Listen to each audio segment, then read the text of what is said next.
Good morning, good afternoon, good evening, wherever you guys are watching from. Welcome to the live. Welcome, welcome.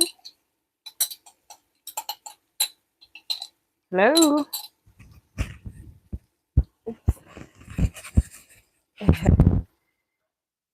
Hello, hello, hello.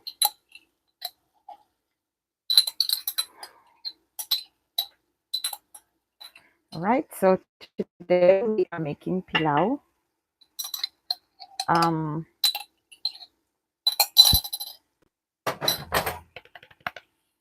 Garlic and onions cooking. Yeah, today we are making pilau. I don't know if you guys are familiar with pilau. It's an East African cuisine that, yeah, I love to make. Let me know where you're watching me from. Good morning, good evening, good afternoon. Um, Time now is 10:43. I'm in Texas. Yeah. So I just made the uh, garlic myself. This was a container I'm repurposing.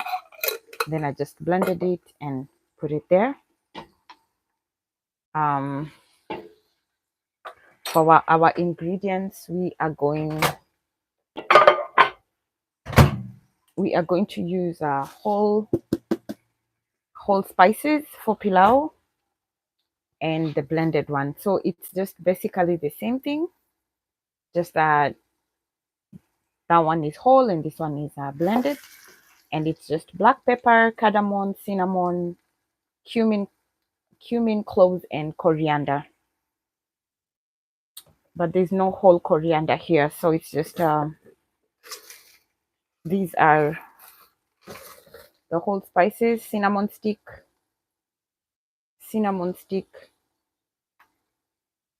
cardamom, black pepper, and these are the cumin seeds, the smaller ones. The fine ones are the cumin seeds, and these are the cloves, the ones that look like an apostrophe are cloves. Yeah. So we'll put the whole spices to cook with the onions and garlic.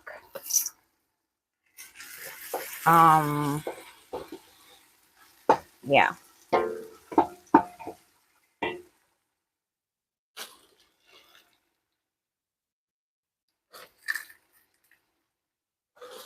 I'll add a little more.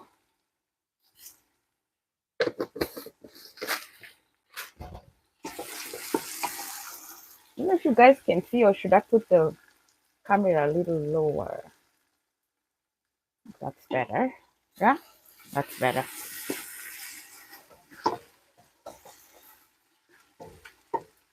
I should have used a shallower pot. I think that's okay, because maybe I should have used a shallower pot, but that's fine. Otherwise, where are you watching me from? I see Nairobi teacher says he's watching from Trenchtown, Jamaica.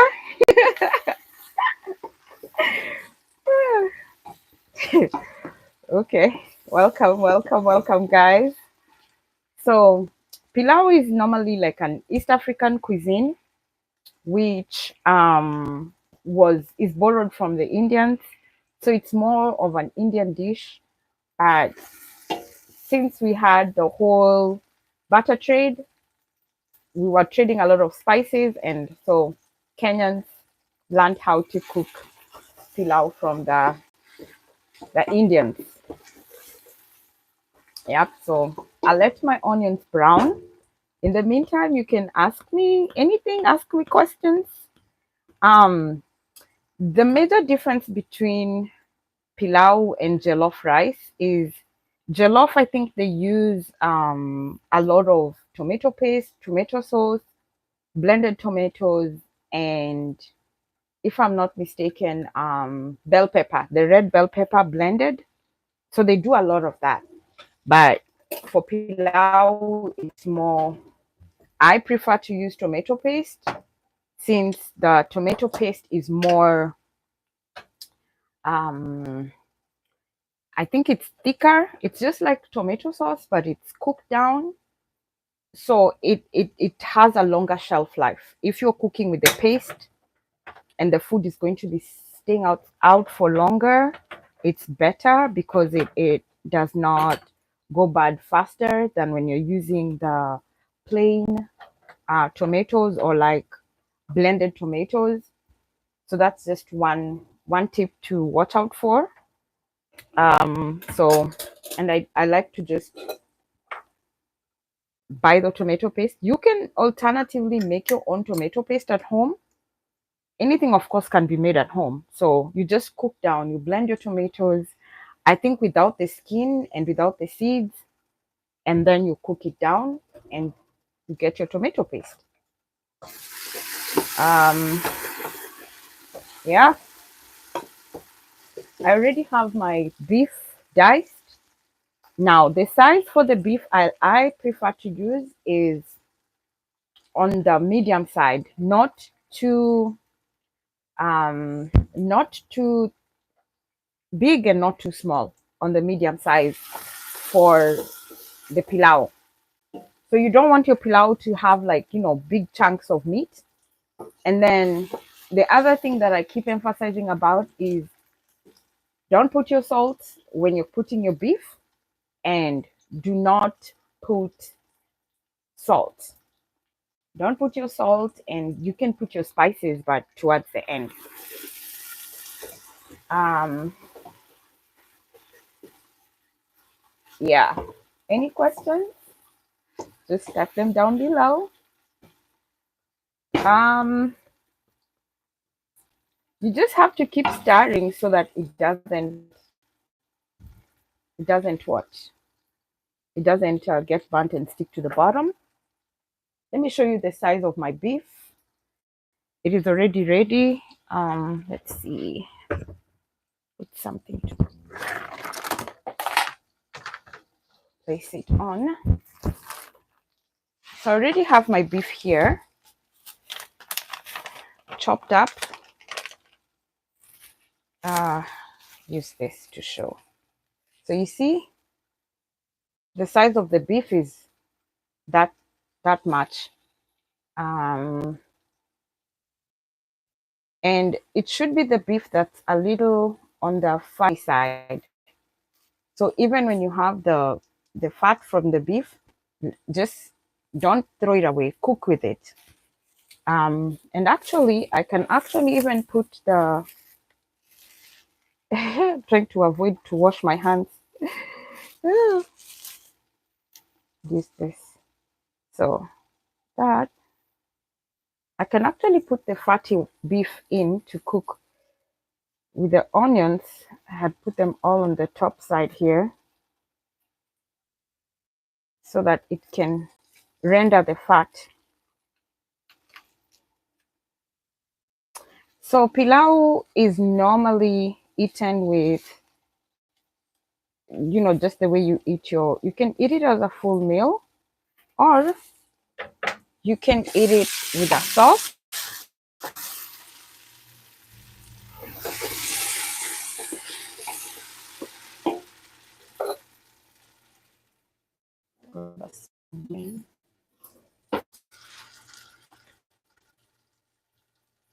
Yeah, you can eat it with a sauce. So we could just use a spoon. I'm not putting all the beef, I'm just putting the ones that are a little fatty so that it can render the fat. I had put them on the top.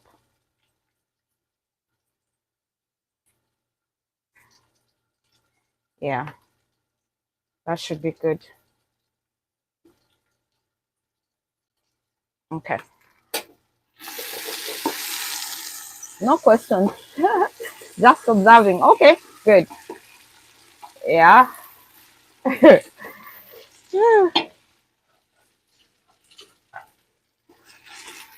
Yeah.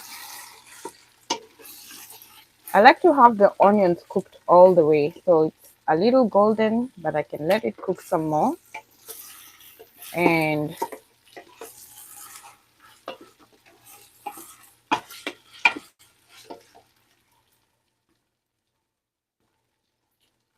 it's interesting how um, things have changed from back in the day where such meals were just eaten for special occasions, Christmas, or but now it's like an everyday dish. Christmas or during weddings. Yeah. So I put a lot of onions because I like it with onions. You just chop them up, and yeah, so let it cook some more. Um, Let me know where you guys are watching me from. I see only one person, but it's all good. It's all good. Yeah. Otherwise, how is all of you doing this Sunday? We have an event at church, and I like to cook whenever an occasion presents itself for me to cook. So, yeah, that's what I'm doing today. This thing is so much on my neck. Yeah, so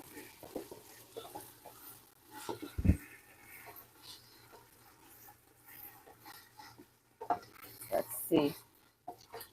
Almost there. Give it a little bit more time.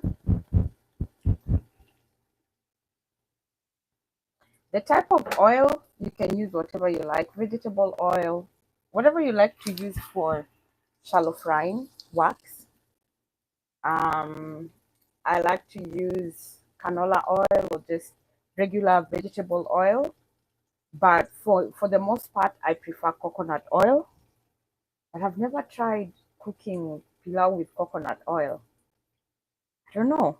I've always used vegetable oil, but I think any type of oil can work for it.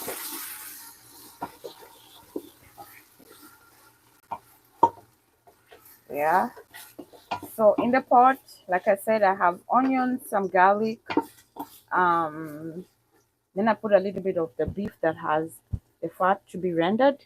And then I put my whole spices, cloves, cinnamon sticks, cumin, and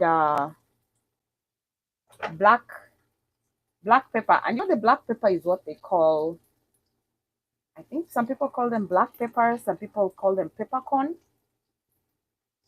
So these are the peppercorn.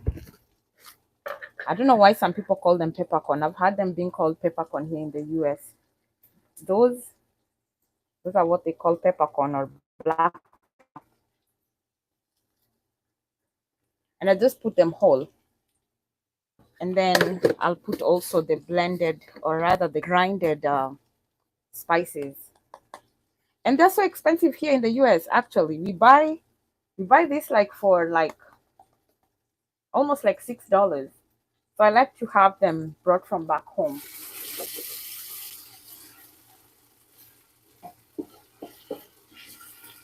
Mtele mob. No. This is not rice. This is just onions. This is just, I've not put the rice yet. This is just onions, and I'm just beginning. So I'm yet to put the beef. I have the rice. I think I have like 10 cups of rice. So it's a lot. It's not a little, it's a whole, it will be like a whole tray.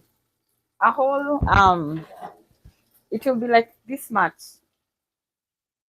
So it will be a lot. It will be a lot. Yeah. It's gonna be a lot. Yeah, I think at this point, my onions look like they are ready. I'll put my beef. I already cubed them and then just put them in the fridge. So that's my beef going in. And like I said, I'm not going to put salt yet until the beef cooks.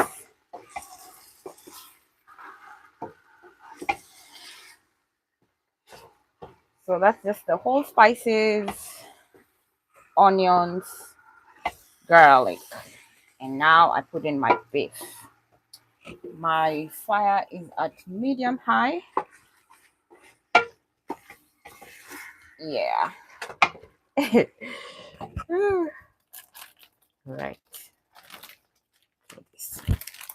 Throw this away.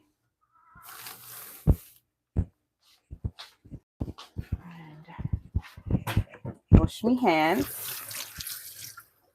Yeah. So I already have my here. Um, I have washed it. Let me wash it again.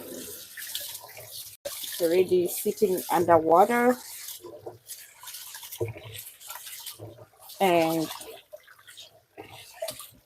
I think this is just to reduce the cooking time. And I have seen it being done by the Swahilis, so I adapted this in. Normally, I think also it's to wash out the any residues and some of the starch so that it doesn't become sticky. Your preferred type of rice is the basmati rice. Do not use jasmine rice. No jasmine rice or the sticky rice or the pre-boiled rice. It will not work for the pilau. There is a rice called, here they have jasmine, they have I think parboiled rice, they have um the dirty rice.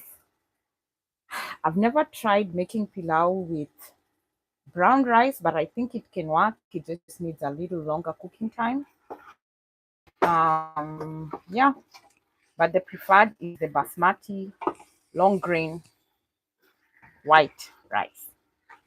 That is the preferred type of rice to use for your pilau. Yep. And then I will let it cook. I don't know if you all have any questions. My rice is already, let me bring my rice there. My rice is already sitting underwater, 10 cups. The beef, so how I normally measure, I don't know, the ratio of the beef to the rice. I prefer it to be, how do I say this? Like almost double. So for every, because this is about 4 pounds of rice, and this is 10 cups of rice. 4 pounds of beef to 10 cups of rice. So maybe a pound to like 4 cups, thereabout. That's the ratio I use of rice to 10 cups. Yeah, you could say a pound to 2 cups. I mean, a pound to like 2 to 3 or 4 cups can do too. So the rice is so that the beef is not too much into your rice. All right, let me let that cook. In the meantime, where are you watching me from? Please let me know. I just have some lemon water that I've been drinking. Otherwise, it's a beautiful day.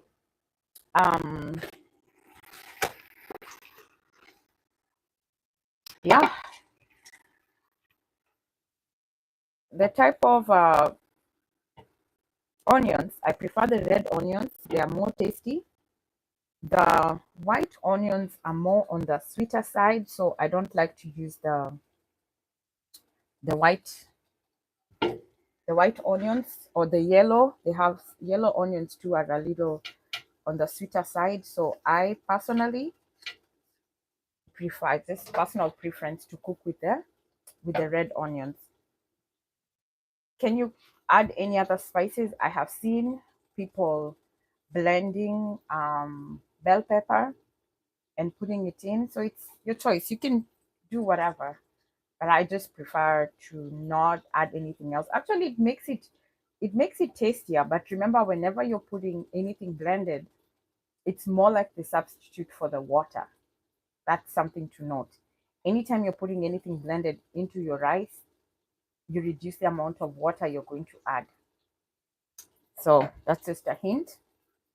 And then, like I said, the salt, don't put it when you put the beef. And then the other thing is, I normally don't boil my beef. I put the beef to cook with the whole spices and the garlic. Then it just like, beef normally, I feel like beef, when it's cooking, is when you can spice it up, because that's when the the beef absorbs the spices. So we are cooking pilau. Anybody joining me? We are cooking pilau, and it's an East African cuisine. Uh, so this is just beef cut up into medium sizes or a little on the smaller side, and we are cooking it in the whole spices for the pilau, and that is whole cumin seeds, black pepper, cinnamon sticks, cloves, and one more. One more. Anybody following in the comments, which other spice am I using?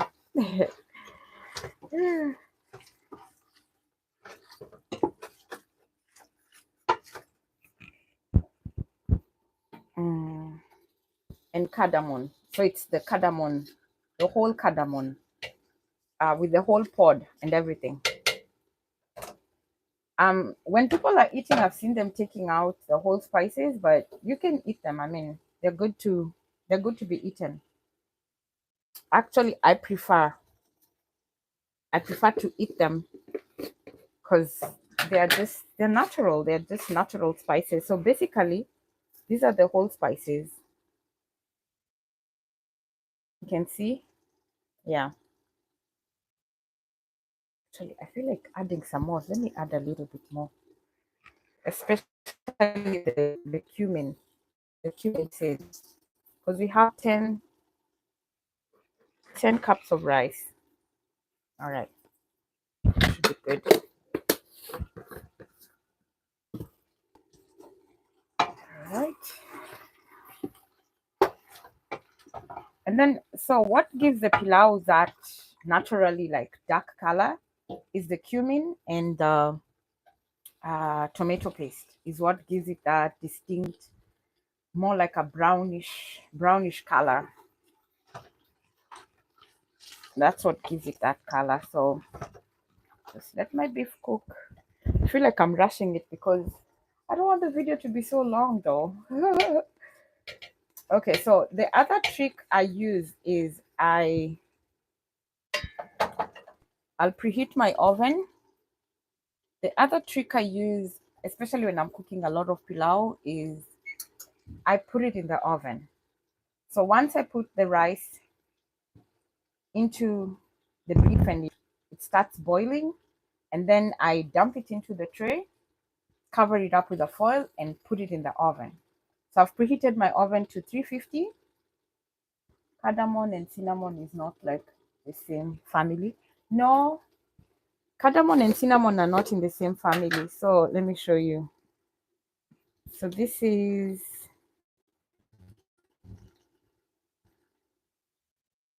the cinnamon stick, and this is the cardamom. Or is it the cardamom? I thought I don't think it's the same family. So the cardamom is this one that you can actually break it, and inside it has like pods. This is how it looks, and this is what they use. So they like the small. Can you see the small pods? The small they look like seeds. So those small seeds are what is normally blended, and then they make a powder from it. Or even some people blend the whole thing. So this is the cardamom, and the cinnamon is a cinnamon stick. Yeah. So I don't think it's the same family. Or are you saying the cinnamon? Because it would have been, no, it's not the same family. and I don't remember what it's called in Swahili. I normally mix them up. I know there's mdalasini. I don't know if mdalasini is the cardamom. No, iliki. Iliki is the cardamom. And then the cinnamon, I don't remember what it's called in Swahili. I know it, but I normally like confuse them. But I know yeah, I think I need to find that out. Where's my other phone? I need to find my other phone so I can look it up for you guys. Give me a second. Let me find that out. I know I have my phone somewhere here. Let's find out. Cardamom and cinnamon. It's still in my bag here somewhere. Here it is. Okay, let's find that out. So, Swahili, let's see. Swahili spices, cardamom, cinnamon, cardamom in Swahili.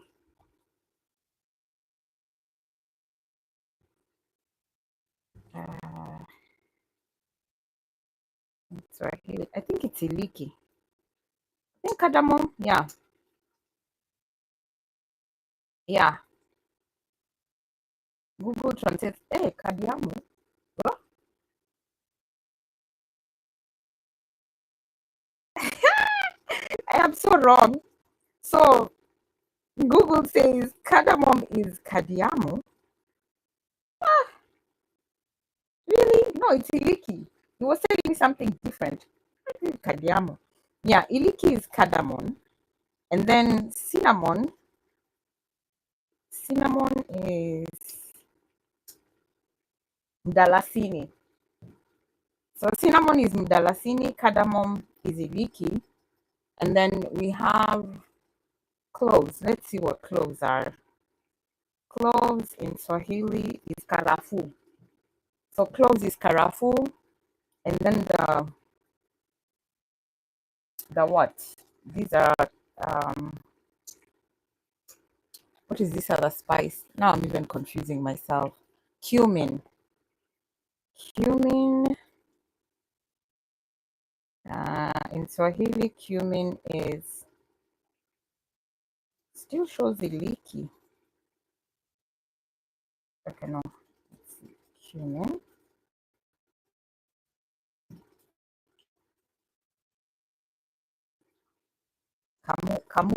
Commune. Oh, they static in my mic. Oh no. Oh no. Or is it the boiling? The boiling of the beef. Okay. Let me. Oh, or maybe because I put the phone too close. Is it better now? Yes? Or they still static? But also the oven is preheating. So I don't know if you're hearing the oven doing. I think it's the oven. Yeah. Anyway, so our beef is doing good. How do you know your beef is ready? Once we put, you'll just, I don't know, maybe time. Because beef, okay, so, and this is the thing. Maybe I normally say don't boil the beef, but I know it's funny. The beef here in the US cooks so fast, like it's crazy. It cooks so quickly. If you boil it, it becomes overcooked. Fix the mic, please, after you went to fetch. Oh, it came with static. Oh no. Okay. Um, let me see. Let me try. Let me try taking it out. So I've taken it out and put it off, and then let's put it back on.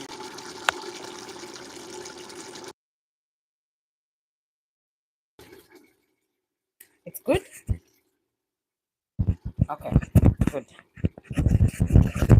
Sorry about that. All right. So I was saying the beef here in the US, sometimes I feel like we don't eat food because it cooks so fast. It cooks so fast. I would say maybe go by whatever, however, how far your beef takes to cook, or however long it takes to cook. Um, so at this point, I'll add my same spices, but now this is blended. Same thing, cardamom, cinnamon, um, and I'm just eyeballing it. It's supposed to be pilau, so it's supposed to have that, authentic pilau taste, not like just, plain white rice. Yeah. So earlier I was just looking at what the spices are called in Swahili. uh, hi, everybody. Welcome, welcome. We're making pilau. I had told myself I'm going to be coming live more often, but oh my gosh, I've become somebody who watches versus cooking. That's not good. Or posting, so I'll try and improve. Otherwise, welcome. Where are you guys watching me from? I am. Time now is 11. Let me know what time it is wherever you're watching me from and where you're watching me from. It's 11 a.m. here in Texas. I am making some pilau. Welcome, welcome, welcome. Welcome, Nairobi teacher, Ifoma, Tembekile, Klaus. Welcome, guys. We are making pilau, beef pilau. Yeah.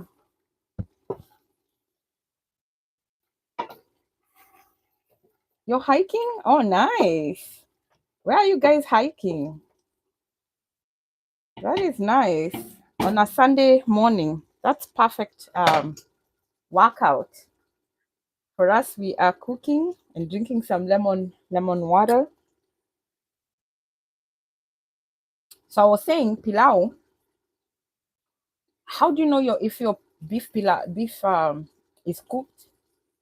I think you can kind of tell with how the beef looks also. If it starts like reducing in size, because normally when beef cooks, it shrinks. I don't know if you guys have noticed that. When it cooks, it kind of shrivels. So that's one way I look at it.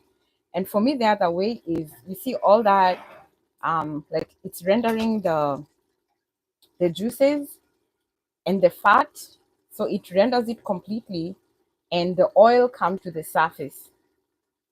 That's how for me I normally kind of tell that it's cooking or it's. But you'll kind of see, or you can taste, because I mean people eat medium well beef, so that's okay. But I was also saying, depending with where you are, the beef cooks in different times. The one thing I have, like, I'm normally so scared about eating too much beef here in the US is the meat cooks so fast. It doesn't matter if it is farm, if it is like, what are they called? Like more the natural form, it still cooks so fast. Yeah. 7:14 p.m. in Kenya. You are waking up. You're ending your day. 7:14 is like almost ending your day. Yeah. Ah, yeah. So at this point, I will add also my tomato paste. And like I said, you can blend your tomatoes and use them. But personally, I prefer like the blended. Make I make my life a little easy. When it's already done for me. So sometimes they say the tomato, like canned stuff, is not good, but at this point in life, what is good for us? I don't know. Like think it's like everything is not too good. So I think it's just everything in moderation. But yeah, you can make your own tomato paste. Like I was saying earlier, it's just tomatoes, but you don't use the skin and the seeds, and then you cook it down. Or actually, you can even blend it, and but you have to cook it down to reduce the water. And I think it's the same way, like to make but now you don't add anything. It's just plain. So yeah, so I put in my tomato paste, and at this point I can add in also the salt. Why don't I put the salt when the meat is cooking in the beginning? Because I do not want my meat to, you know how, so I think it's just now food science comes into play. When you put salt in anything, it pulls out the water so fast. So your beef is going to be hard. Whenever you boil or you cook your beef with salt, especially on the pot, not boiling, when you're cooking it like that, you're shallow frying it, and you put salt, the salt takes out the water from the beef. Because remember, what was it called? Osmosis, you know, from a higher concentration to a lower concentration. So the salt will rush into the beef and take out the liquid, and it will make your beef hard. So don't cook your beef with salt until your beef is almost done, and then now you can add your salt. So at this point, I will add my salt. As you all have noticed, I am eyeballing everything, and I will taste. I have 10. I have 10 cups of rice. So I think that's good enough salt. Personally, I do, well, actually, let me add a little more. That should be good. I personally do not like to add too much salt. I prefer people to add salt for themselves. That way, you know, the food can be edible. Yeah. So I think we are doing good. We are doing good. So I will let that cook. My uh,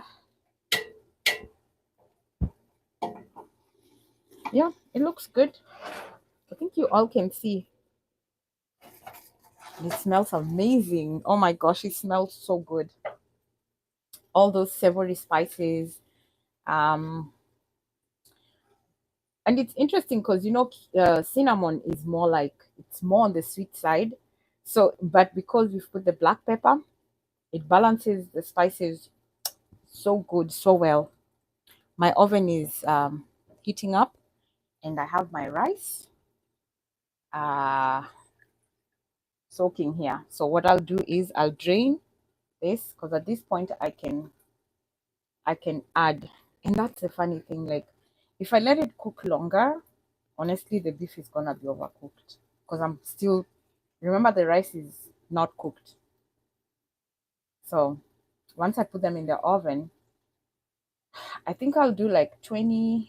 I like to do like 20 minutes, 20 minutes to 25 minutes, but you can always check and see how it's doing. So because the rice is already underwater, it's already kind of, you know, soaking up and softening. So it's not going to take too long to cook. That's another trick. So soak your rice. And remember, basmati long grain rice. You can try with jasmine rice, but you have to put very little water and then let it simmer or bake for longer. Can you cook this in your air fryer? Not air fryer, but your pressure cooker. You know the way we cook rice in a pressure cooker? Yes. So you'll do everything, you'll do all this in your pressure cooker before, and then put in your rice, cover it up. 12 minutes. 12 minutes. Your rice will be done. Yes. 12 minutes. because the pressure cooker cooks it well. The one I have, it's which type? It's the Instapot. So the Instapot cooks rice. It doesn't matter what amount, if it's 1 cup or 6 cups.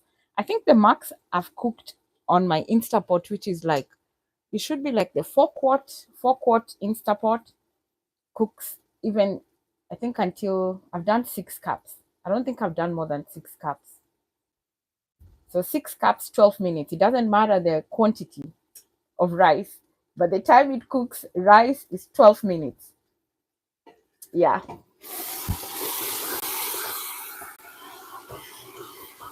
Twelve minutes. So notice, because I've added the tomato paste, it starts to almost like all the liquid that rendered into from the fat is now evaporated, and it's like the tomato paste thickens the beef. So at this point, I will pour out the water, the excess water from soaking the rice, and then I'll put it back into the rice cooking. And like I said, it's just the long grain basmati rice. If it has a little water in it, it's still fine, because we're going to add water, remember that. I'm just washing my hands here a little. I'm just gonna use my hands to put it in. Okay. And then there goes our rice. But I'm trying to avoid to put the liquid first. I just want the rice only. Yep. It's soaked nicely, and it's almost doubled, but not yet. It still needs to double in size. So whatever ratio you do choose, I just like to have it looking like at least it has more beef, not plain, plain looking. Okay. Pour out some of this water. But you can still put in the water, it's fine. I mean, it's because I had washed it like 4 times or 5 times. So, and anyway, some people don't wash their rice. Are you the type to wash your rice, or you don't wash your rice? I prefer to wash it. Simply because I don't know. It could have some dust or the little insects, are they called weevils?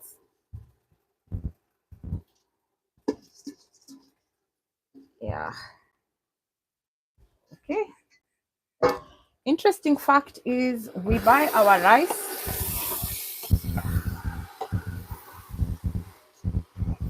Interesting fact is that we buy our rice here in the US, and it's imported all the way from India. We don't have rice from Kenya. I wish we could find a source of getting us the moya rice. Yeah, but let me show you so they have different types, but I like to buy the royal. I think it comes in like a sack. Well, am I advertising? My channel is not even monetized, so it's fine. Yeah, I like the basmati. So it's from premium quality. It says from Cyprus, California, but I think it's packaged in Cyprus, California. But it's, yeah, product of India. India. Yep.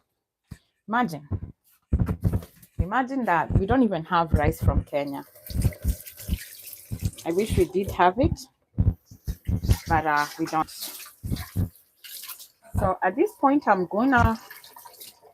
So my water, I could have been boiling my water on the side, but the water from my faucet is normally so hot I normally don't boil. I just put in hot water. But I'm gonna mix. I'm gonna mix everything. And just be gentle, because you know remember the rice is already pre pre what pre soaked, so it's you have to be a little bit more gentle. Otherwise, it's gonna break. Add some water. Gladys, why aren't you measuring? Because there's a trick to it. And the trick is you put an inch, just like an inch, like that much. So I'm gonna use my cooking stick until they're onto the surface of the rice. That's it. So I normally don't measure. Personally, I don't. Yeah. And the water is pre-boiled. I mean, it's warm. It's warm water. It's kind of hot actually, because the tap is normally so hot. So I normally don't measure. Since I am going to be baking it, baking is more like simmering the rice. It will cook in the steam and cook as good as, you know, when you're, so it's pretty much like the same way when you're cooking your rice in your pressure cooker. You don't measure the usual ratio of what, a cup of rice to 2 cups of water, but not when you're doing it under steam, or you're cooking it, you know, you're baking it. So just remember that. And then remember also, our rice had been soaking, so it's already absorbed a lot of liquid and it doesn't need that much. So just need it to be about, so from the surface of everything, I just need it to be like about an inch, about that much. Yeah, that's it. That's how easy it is. Y'all don't put yourself a lot of pressure of measuring and whatever now. And then you see my ratio of beef to rice is not too bad, right? You can see it's mixed. The dark color is the beef. Yeah. So I let it boil. Once it comes to a boil, I will empty it into the baking sheet, cover it with a foil, and bake it. That's how easy pilau cooking is, honestly. Like, yeah. Yeah. And any questions? You wash your rice too? Yes, I do too. So I think is it the same way? Ifoma, are you Nigerian? I'm assuming you are. Do y'all cook the jollof the same way and then cover? You know, I could also do the same thing. I could cover it with the foil and put it on a low temperature. So put a foil, put a cover on low temperature, and let it simmer on the stove top. But I always prefer to do it in the oven. That way I'm not worried about it burning. Yeah. Let's love my brother. Yep. So that's how I do it. That's as easy as it is. At this point, you can taste and see if you need to add salt. I think it's good.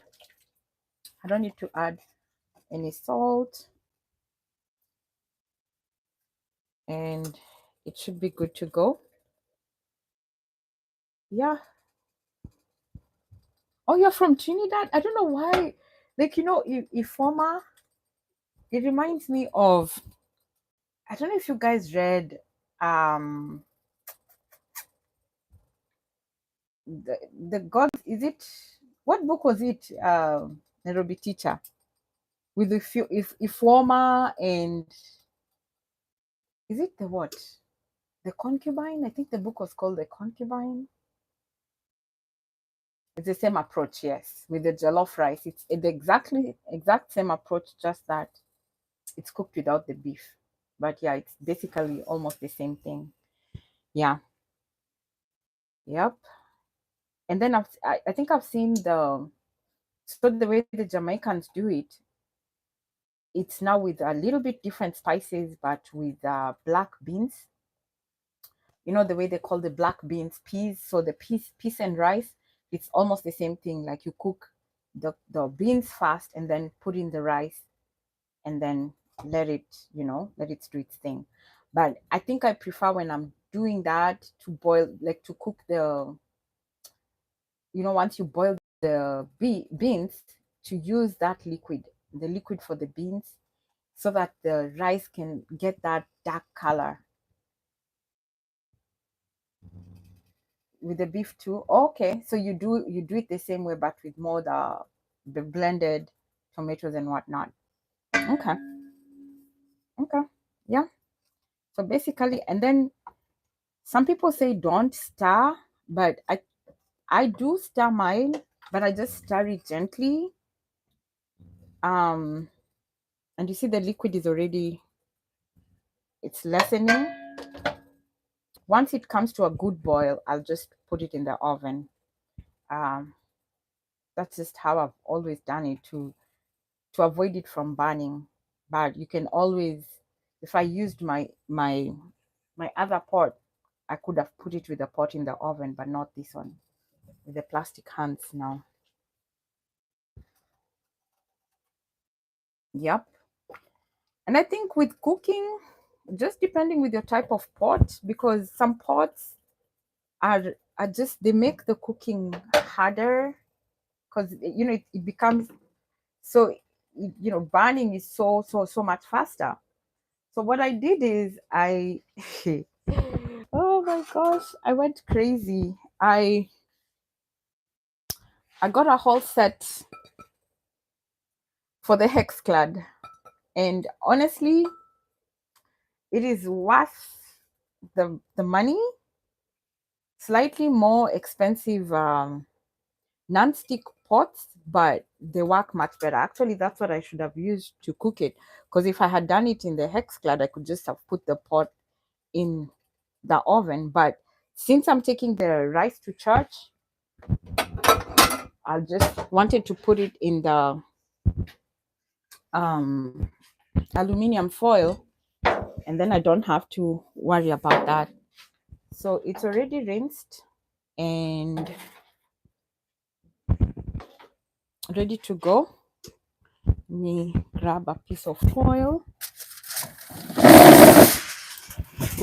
Sorry, it's a little noisy. And just have it there ready. So it's already come to a good boil. I think there's a video I saw of somebody cooking, like, making the rice from the beginning in the oven. Yeah, just put the rice, washed his rice, put it in the foil tin, and covered it up and put it in the oven, and it cooked. And I was like, if ever I have a lot of visitors and I'm crunched with time, like, it's the easiest way to do it, just putting it in the oven. Yeah, so that should be good to go. I think I'll dump it in. Yeah.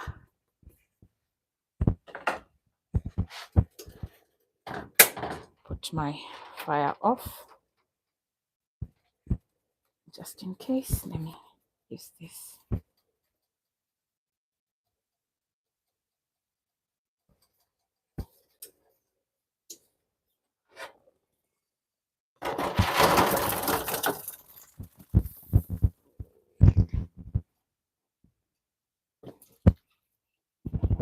So you see, it looked like it's not a lot, but it's a lot of rice.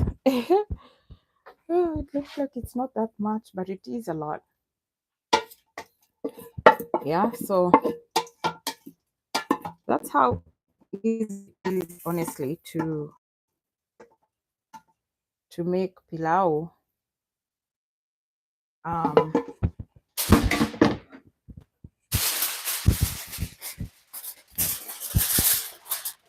so my oven is already ready.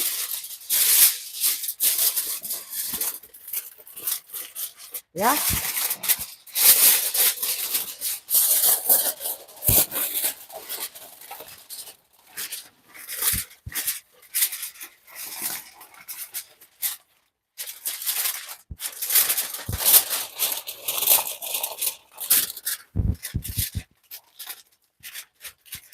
I'll try and make it a little tight to like trap in the. I'll make it tight to trap in the steam. And sorry if it was a little loud. I know it's a little loud. And the oven is ready.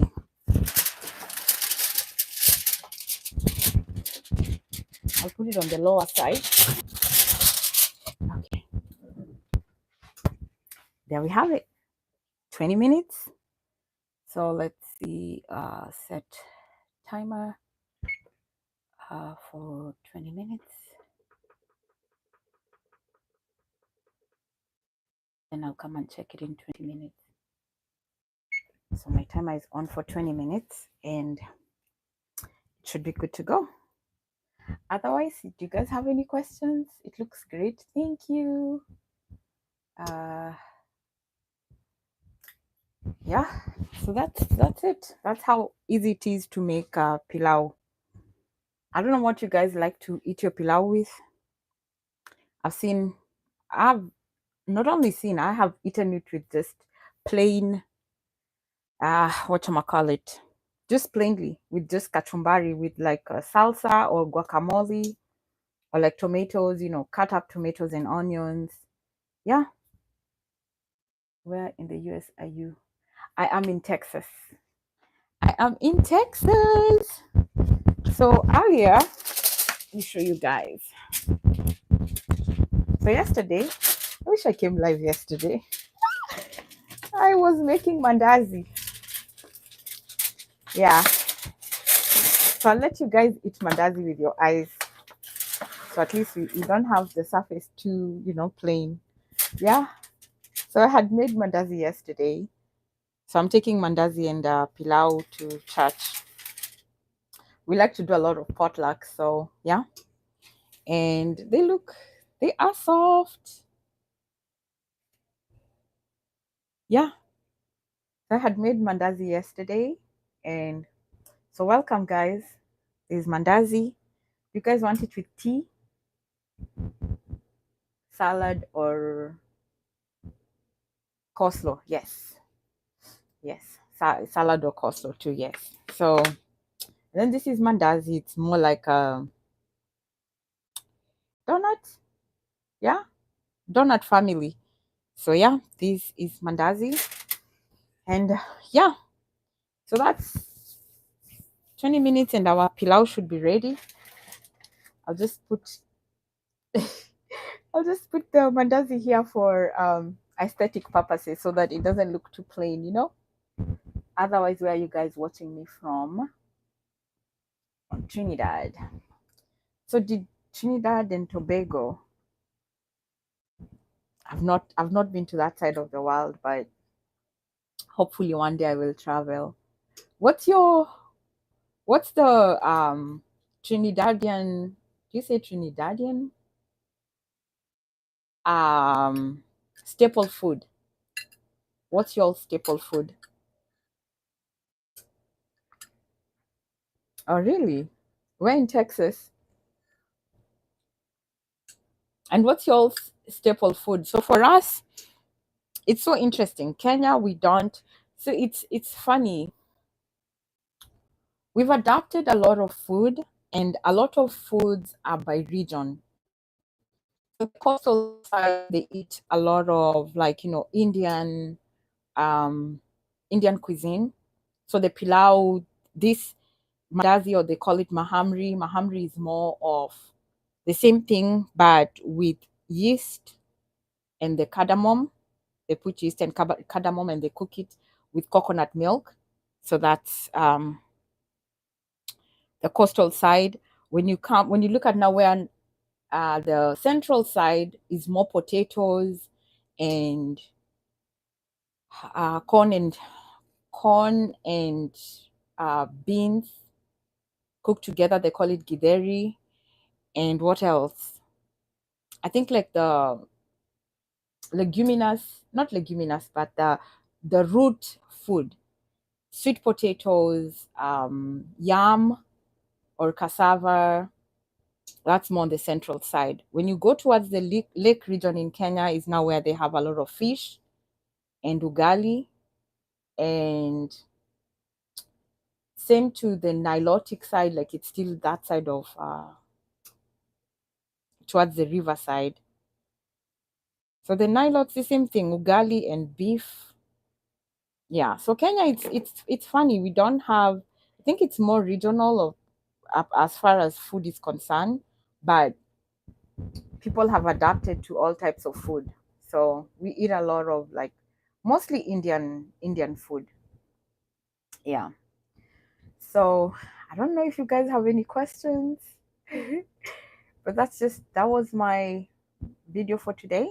Cooking um pilau. I still have 16 minutes to go, not unless macaroni rice, red beans, kalalu, chicken, stew, or fish. So is kalalu? Oh, I think I've seen the kalalu. Chicken, stew, or fish. Okay. Baked baked macaroni pie. Hmm. Okay, so I bet that's where the Americans have adapted the baked macaroni from, because here they do a lot of baking, a lot of baked foods. You know, even if when you go to the stores, a lot of the food is already pre-made and with a lot of macaroni or pre-cooked. Yeah. Funny thing is, now buying food, people are trying. I prefer cooking my own food, but people have people are buying food to the extent that I think the most crazy food I saw prepped was what are they called? Quinoa. I saw pre-cooked quinoa and I was like, quinoa? Do you know quinoa is like the easiest thing to cook? It's easier than rice because all you do is just put water, put the quinoa, and spice it a little if you want some spices, and that's it. Boil it. So I saw pre-cooked quinoa. So now the world is so westernized where you can buy anything pre-made, cooked, and ready to go. Yeah, yeah. I prefer to cook. I prefer to cook and learn to cook. I feel like it's more on the healthy side than buying pre-made food. Um, I will try and bring not just cook Kenyan food, but other types.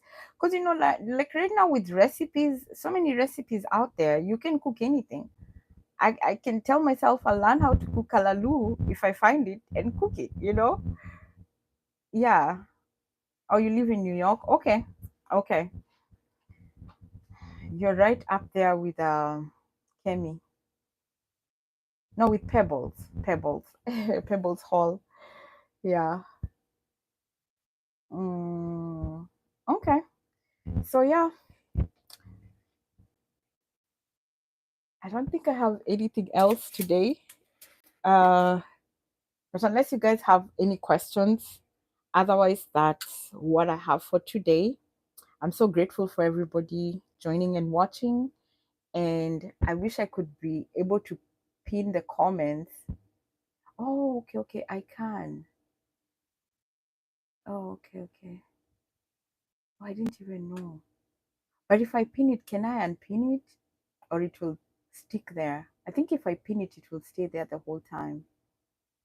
So let me not do that. Oh, Jason and Gina is here too. Okay. Thank you guys for coming. Yes, yes, yes. Thank you guys for watching and for coming to my live today. Otherwise, I was making pilau. It's baking in the oven. This is mandazi I had made yesterday. Just putting it here for aesthetic purposes and for you to, feast your eyes on something. Otherwise, I appreciate you all coming and watching. Um, just leave me a comment or a question about what you'd like to see me cooking. Otherwise, yeah. And the funny thing is, I never used to like cooking growing up. My sister, my bigger sister, did most of the cooking. I think cooking for me came by just, how can I put it? I just became curious, I think. I became curious about wanting to learn to cook.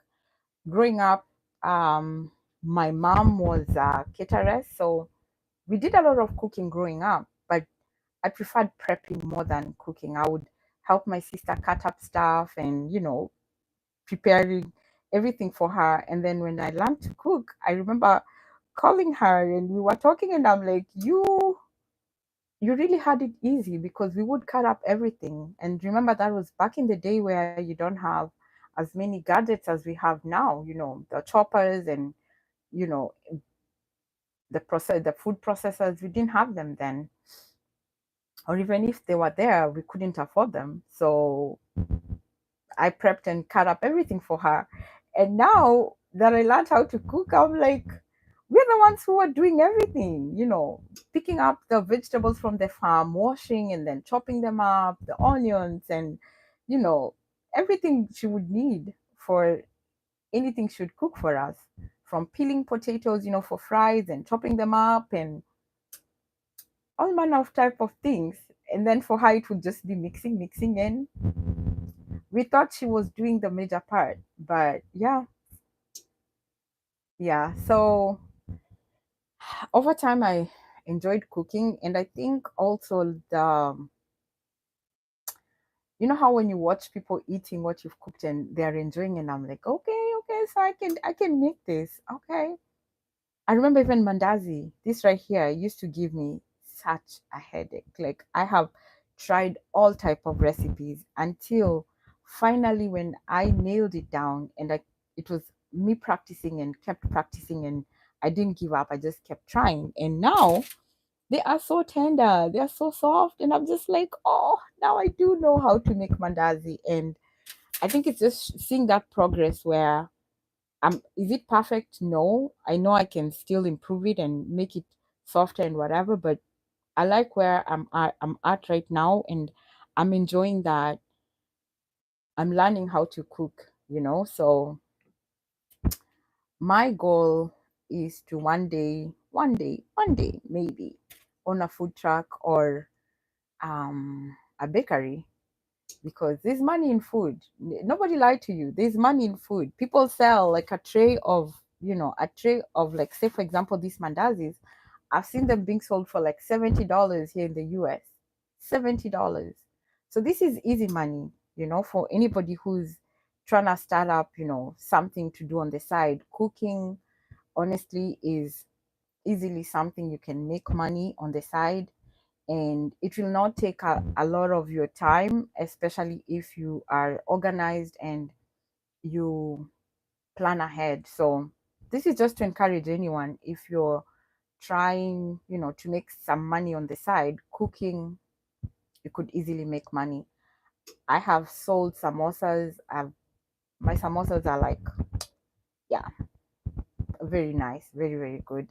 And I just learned how to cook. Actually, I learned how to cook when I came to the US not too long ago. And yeah, so for anybody out there, this is just side note and encouragement for anybody trying to find something to do on the side. Cooking is easily a way you can make some good money. And I'm talking about 70 here in Texas. So I know, like, for Ifoma who's in New York, I bet you can be buying like a Ziploc for like $30, as a big Ziploc, the large Ziploc size. What is it, like a quart size Ziploc bag. For here they sell them for like $20. I know, like, in New York it could be like $30 for the samosas. I've seen people buying, food for so much. So food is easily a good side hustle, a good source of income for anybody trying trying to make money on the side. So that's just an encouragement for anyone, who's on the borderline trying to see if they want to cook and make money. By all means, try. It is not bad. It is good. For like pilau, I have seen a quotation for pilau, like a full tray like this. And remember, this is like the 2-inch tray, not the bigger one, not the 4-inch tray. It's the 2-inch tray, large size. I've seen people selling them like the same size I've put for the pilau for $140. 140 for pilau. So I've even seen without the beef for as much.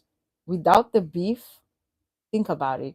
Without the beef, just the spices and the rice. I have seen a friend of mine buying it for $140. So you need to learn mandazi. Yes, mandazi is not hard. Imagine it's like um, but you just have to try. The chapati is more forgiving. Mandazi is more tricky in terms of um, how you're cutting your dough and the resting time for your dough, whatever you're putting, however you're handling your dough. So mandazi requires a lot of practice in that aspect, but it's not hard. Let me not lie to you, it's not hard. And I make mine with the whole, just the regular flour, not the self-rising. Because the self-rising has so much salt. They put so much salt in the self-rising here in the US. So I stopped using the self-rising one because it just becomes, you have to put in a lot of sugar to offset the salt. So I didn't see the need of doing it that way.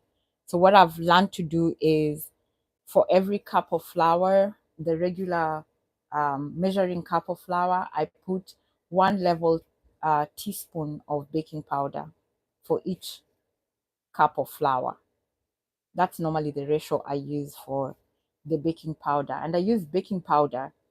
Some people like to use baking soda, but the baking soda makes, I don't like the aftertaste of the baking soda, but if you don't mind the aftertaste of the baking soda, then you can do that. Okay, you'll get it quick. Okay. Yes. Self-rising flour here in the US, I don't know what they do to it. Like it's too much salt. It's pre-sifted. They say pre-sifted but the salt is just too much, in my opinion.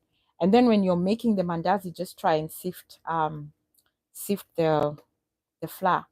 But when I'm doing mandazi next time, I'll be sure to do a live for how I do my mandazi, and then you can get to see how I do it. Then the other, I think I put a reel here on YouTube for mandazi, and I think I do have one in my freezer. Like I make the dough, and I have a I have one, like I normally save a piece for like when I want to do mandazi quickly in the freezer. So I just make it and then put it in the freezer. I tried it. I was just like, you know what? Let me try and see if I can, make my dough ahead of time and freeze it and see if it works. And then if I'm gonna cook it in the morning, I take it out and then let it thaw out overnight. And then I cook it. Yeah. Yes, I promise. This time I'm not every time I watch lives and people coming on YouTube, I just keep asking myself, Gladys, you can be doing something too, Yes, watch people support my fellow, YouTubers, but at the same time put out something also. And I think for me it's more I made it like a journal, and if one day when I'm all nice and gone, you guys can come back and be like, oh, Gladys used to cook and, and whatnot. So, yeah. But I promise I will come with the recipe for mandazi. The way I do it like I'm baking. So I know if format will be so easy for you because I use the creaming method for my mandazi. So to you it will be so easy. It will come so easily. Um, yeah. So and then the mandazi, what I normally put is, I don't know if you guys can see. It has some. The lighting is too much. You can't see, but I use the grate tomato. Tomato. What am I saying? Orange. The orange rind and lemon or lime. Yeah, and then I also put a little bit of, so it has a nice fruity smell. It smells it has that orange flavor, but it's all natural. So that's what I do. And also I put vanilla essence and a little bit of nutmeg.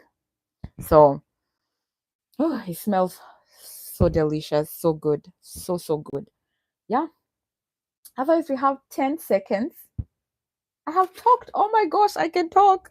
I have talked for 15, 20 minutes. I have talked with you guys for 20 minutes.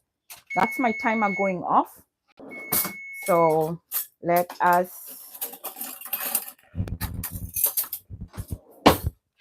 see.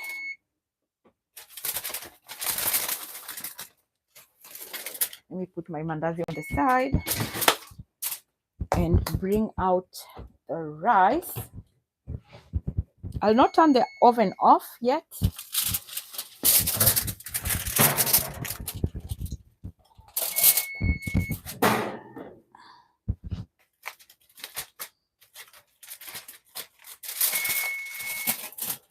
Let us see. I think I need more time. So what I'll do is mix it up and then cover it back up again and let it simmer for a little bit longer. But it's almost done. So the other trick is, so it's not yet cooked, but it's almost there. Once your rice is all nice and cooked, that's what you're supposed to do. You're supposed to like fluff it up so that it's, you know how when you serve rice and it's all lumped up, it's because you haven't fluffed it. So try and just use a big fork. I'm using a big fork to like fluff it up. Yeah, so it needs more time, and I will let it continue cooking. Maybe I'll add 10 more minutes, but I will not let you guys sit here for another 10 minutes. Yeah, because I will just put it for 10 minutes and then I'll let it sit in the oven until when I'm ready to serve. Otherwise, yeah, but you see the color, right? It's should I bring it closer to you guys? You guys see the color, right? It's darker. It is not too white. It's more on the darker side. And once it's all nice and done, there will be no whitish. Like it won't look whitish. It's gonna be like all, you know, um, you know how cooked rice looks, right? Yeah. All right. Alrighty. Otherwise, that is it from me today. Let me put another 10 minutes so that it doesn't burn. Approximate, yeah, maybe another 10 minutes. Then once the oven is off, I mean the timer is off, it would be good to go. Yeah.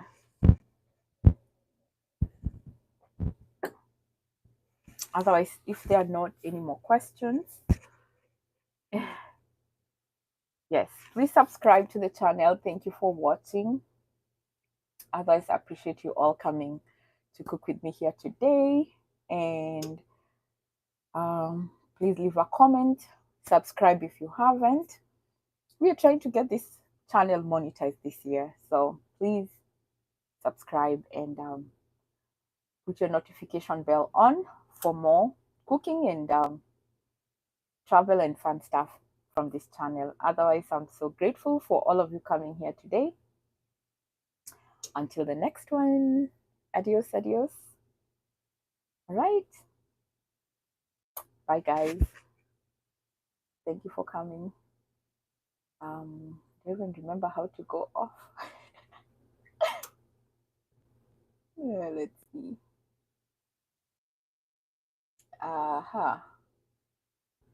Community moderator, chat, top messages. Oh my goodness. How do I end the live? The last X on the top, I think. Okay, I've seen it.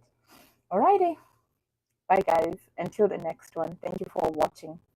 Bye.